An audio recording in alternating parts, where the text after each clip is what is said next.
On August 23, 2005, a small tropical depression stirred quietly over the Bahamas. No one yet knew what it would become. Hurricane hunters flew straight into the storm's heart, gathering data that would soon send shockwaves through the entire Gulf Coast. In Miami, forecasters watched the spiral grow on their screens. Something about this storm felt different and dangerous. Within days, the storm exploded in strength. By August 28th, Katrina had become a monstrous Category 5 hurricane. New Orleans mayor stood before the cameras and did something the city had never done before, ordered a mandatory evacuation. Nearly 1.2 million people fled. Highways turned into rivers of cars, all moving in one desperate direction, away. Those who stayed nailed plywood over their windows, praying it would be enough to survive what was coming.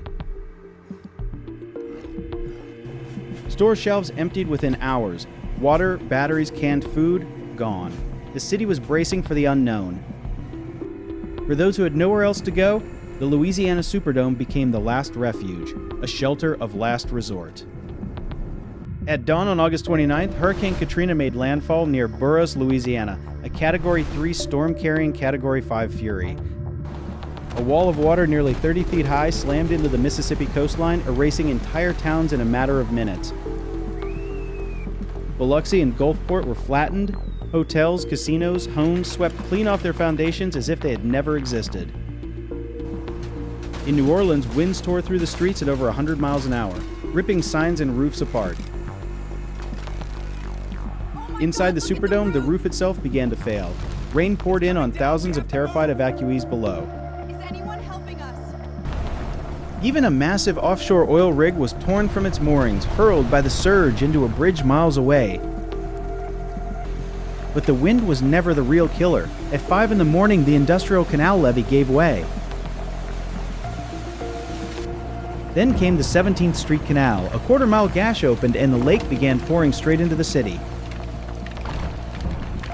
The lower 9th Ward vanished beneath brown water within minutes. Entire homes lifted off their foundations and carried away. By the next day, 80% of New Orleans lay underwater. A city famous for its life had become a lake. Trapped families grabbed axes and hatchets, hacking through their own attic ceilings just to reach open air. Thousands sat stranded on rooftops under the brutal sun, waving sheets and towels, praying someone above would see them. In the darkness of a flooded attic, an elderly woman waited alone, unsure if help would ever come.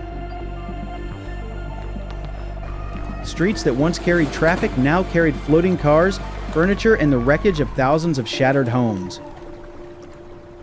Even the animals were not spared. Dogs stood stranded on porches, abandoned in the rush to survive. Hospitals lost power and filled with water. Doctors and nurses waded through flooded halls trying to save their patients. For a brief, eerie moment, the city's skyline lay perfectly still, reflected in water where streets used to be. Inside the Superdome, 26,000 people packed together in heat and darkness, food and water running dangerously low. Outside the convention center, thousands more waited in the scorching sun with no food, no water, and no answers. Finally, National Guard convoys rolled through the flooded streets, help that many felt had come far too late.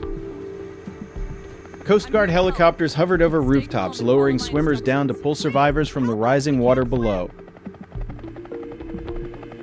Ordinary citizens grabbed fishing boats and rowed through their own neighborhoods, saving strangers one by one. From above, helicopters dropped crates of food and water to rooftops, the only lifeline for those still trapped. In one surreal scene, a house burned in the middle of the flood. Fire trucks helpless in the deep water. Days later, buses finally arrived to empty the Superdome, carrying exhausted survivors toward an uncertain future elsewhere. In Houston, the Astrodome opened its doors to tens of thousands of evacuees who had lost absolutely everything. The president surveyed the destruction from the air, a moment that would later be criticized as too little too late.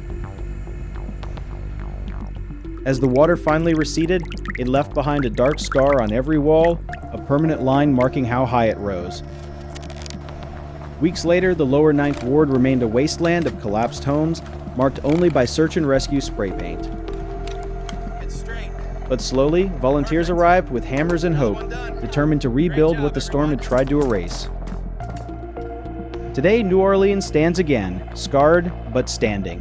Hurricane Katrina remains America's costliest and deadliest storm in modern history.